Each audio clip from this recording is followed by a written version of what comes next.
Hello there and welcome.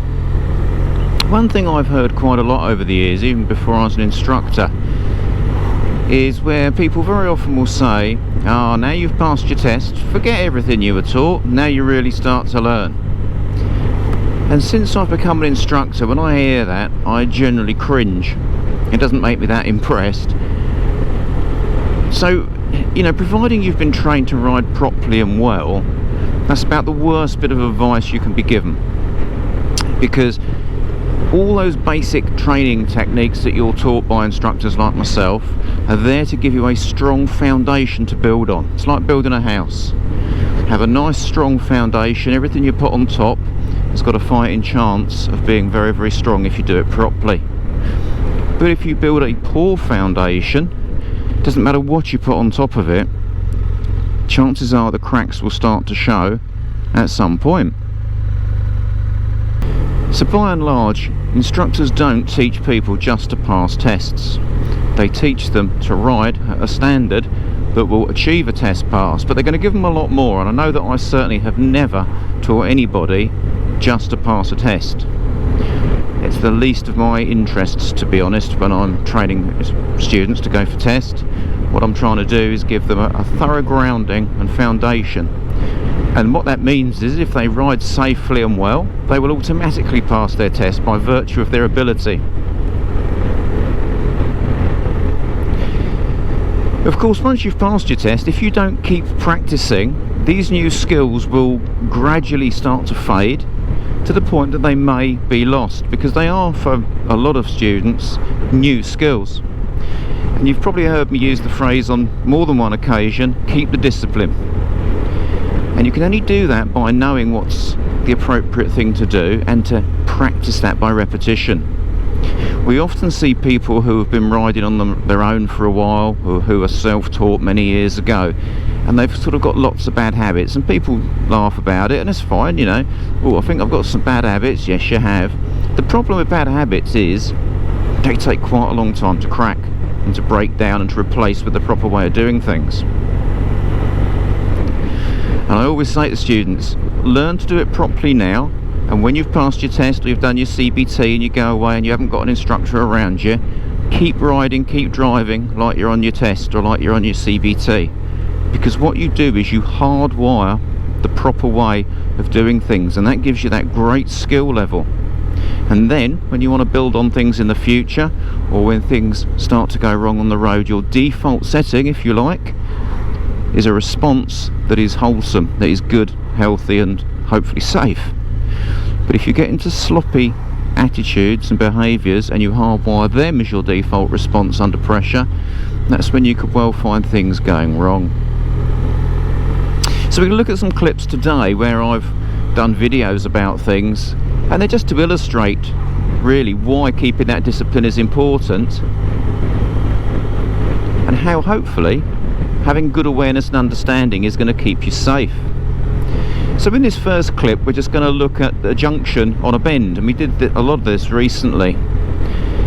I was approaching this junction going to work one day, and as you can see I've got a car fairly close up behind me. A little bit concerned about the BMW behind. He's got a reasonably good following distance, generally speaking, but when things slow up he comes up pretty close on occasions, which I do not like.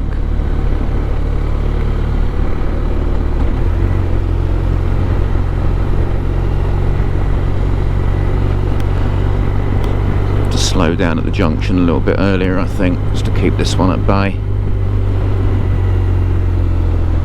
Here he comes again, right up my rear. Very slow to respond to hazards, this guy.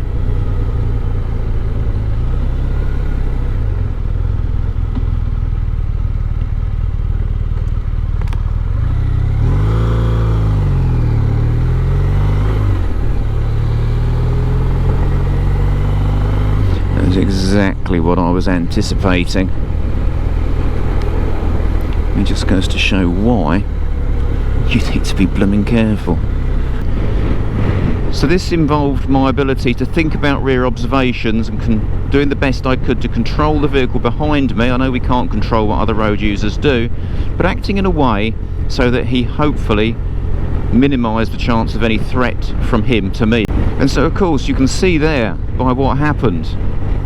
Had I have braked late, he was very close to me. If he expected me to turn without getting the view of the road, I would have had a choice. Either be rear-ended by the car or pull across in front of the cyclists and potentially have a collision with them.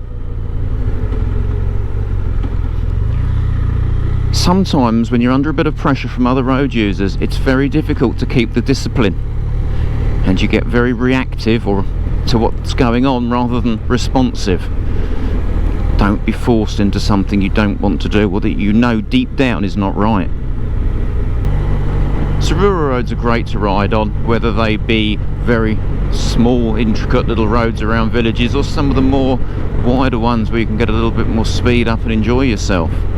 Unfortunately, we know that rural roads account for quite a lot of serious and fatal crash statistics, and a lot of those riders involved are between the age range of 30 and 39 on 600cc plus motorcycles, and that's quite closely followed by the age range of 20 to 24. So riding on a rural road, it's very important that we do, yet again, keep our disciplines and our skill levels up. You can see now at this time of year some of the hedges have grown really high and they conceal vehicles. As we approach this bend here, we aren't really aware of any vehicles coming towards us. We've lost what we call our cross views because we cannot see through the hedges. And that's why it's important that the speed we use on the approach to these hazards is correct. Take a look at this clip here. Here we have a broken down vehicle just after a bend, and as we approach it, we need to be aware of who might come round the bend and then come straight round that vehicle because they're a bit quick, so we need to be aware of that. But imagine coming at it from the other direction. One of the things I've heard a lot over the years is motorcyclists who are a bit concerned that they don't go through bends fast enough. They've seen their mates go really quick and they feel inadequate. They can't be a good biker because they can't get round the bend too quickly. Just imagine coming round this bend really quickly, finding this obstruction, or even worse, as I saw some time ago, a broken down articulated lorry and cars coming towards you.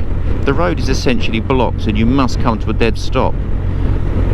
If you've come hooning round that bend, this is what you're going to have to deal with. So actually, not going fast through a bend is a really good thing.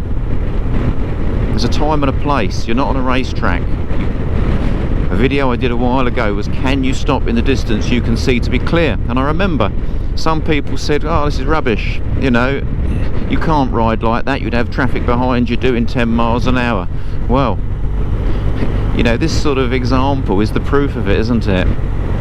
So talking about improving skills and being aware of bends, a short while ago I took out my older motorcycle and I went for a ride and just hadn't ridden it for a while, and I thought while I'm out on a quiet road, I thought I'd practice some braking techniques.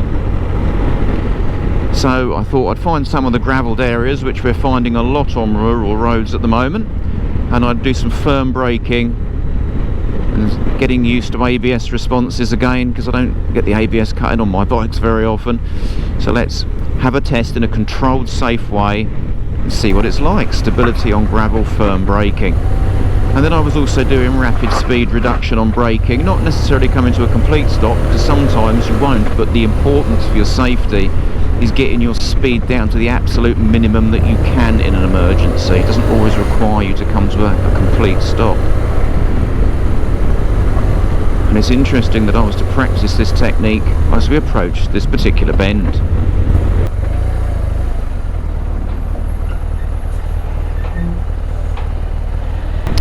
And of course this is what you can expect on rural roads. I mean, the road's not very wide, the tractor's large. I think for what it was worth the tractor was too fast, and I don't think he was that well positioned, but he probably didn't expect to see anybody, and because he's in a big vehicle he's probably not that bothered if he does see anybody. If you'd have gone round that bend too fast, you'd have had a big problem with him. I was just lucky that I was practicing and stopped early.